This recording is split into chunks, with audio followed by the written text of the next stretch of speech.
Module 3. Generating new ideas. When embarking on the entrepreneurial journey, one's mindset can be the difference between seeing an opportunity and missing it. An entrepreneurial mindset involves a complex interplay of curiosity, open-mindedness, resilience, and strategic thinking. It's this mindset that enables entrepreneurs to recognize unmet needs in the marketplace, connect with others to uncover insights, and persist with ideas that may initially seem unfeasible. This chapter delves into the process of generating new ideas, providing a framework for students to understand the various forms of value created by entrepreneurs and the strategies used to cultivate and realize innovative concepts. Consider the case of a shoe company that starts an initiative to manufacture an affordable shoe for the poor in developing countries. This initiative is not merely a business proposition. It is a powerful example of creating social value. By focusing on a marginalized section of the population, the company aims to address a pressing social issue, the lack of affordable footwear. Such initiatives demonstrate the potential of entrepreneurial ventures to contribute meaningfully to society while still maintaining a sustainable business model. Turning to the story of Jack McCarthy of Ugly Christmas Sweaters, we see a different aspect of the entrepreneurial mindset. McCarthy, lacking prior knowledge of the market for his product, did not rely on existing market data to validate his idea. Instead, he employed what can be termed a building approach. This approach is characterized by putting a product or service out into the market without a clear indication of its reception, and then building the business model through direct interaction and feedback from consumers. It is a learning by doing method where the entrepreneur adapts and evolves their offering in response to real-world experiences. In group scenarios, the most dominant strategy for idea generation is interpersonal strategies.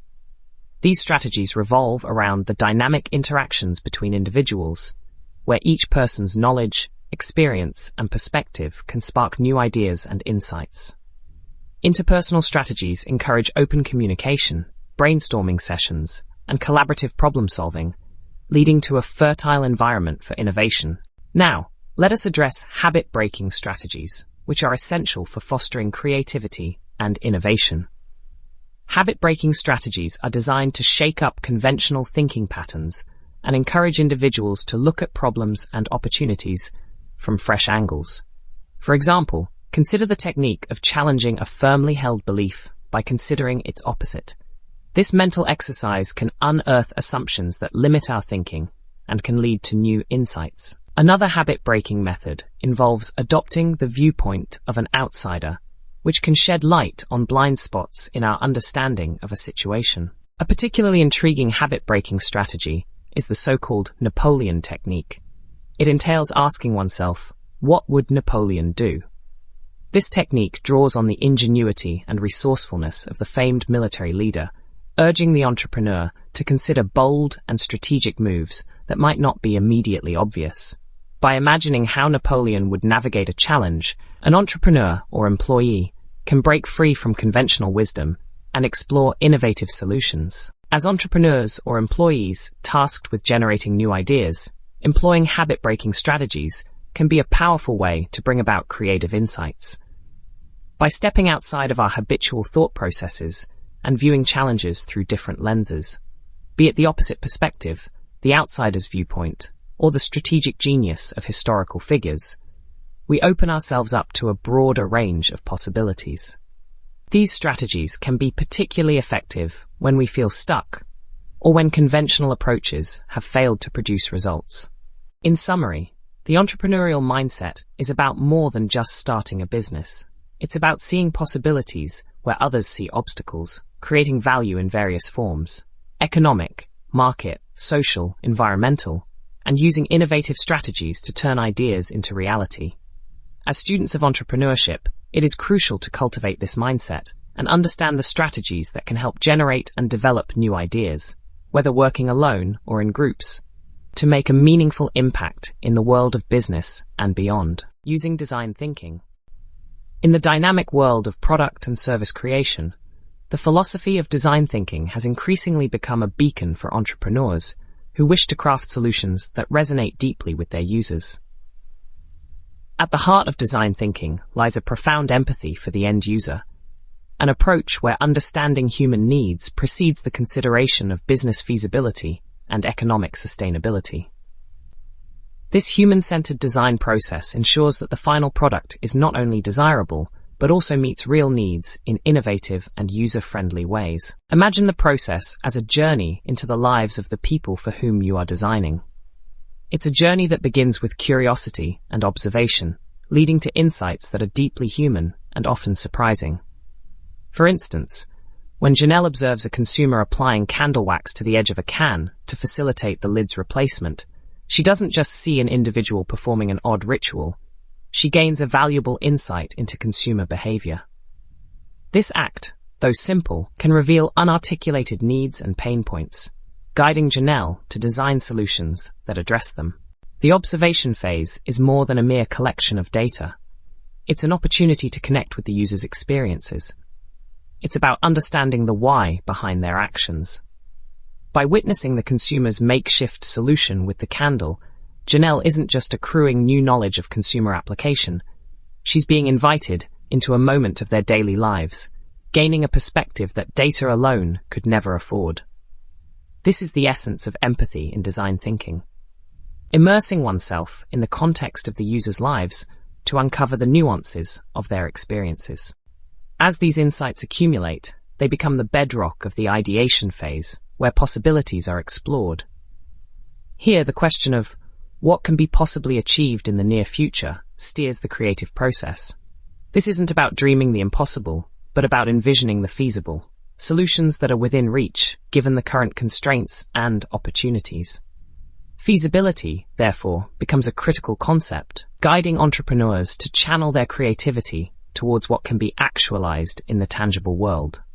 It's a balance of imaginative thinking and pragmatic execution. Brainstorming sessions become a pivotal arena where ideas sparked by these insights are nurtured. Yet, it's important to consider one idea at a time. Why? Because ideas, like seeds, need space to take root and grow.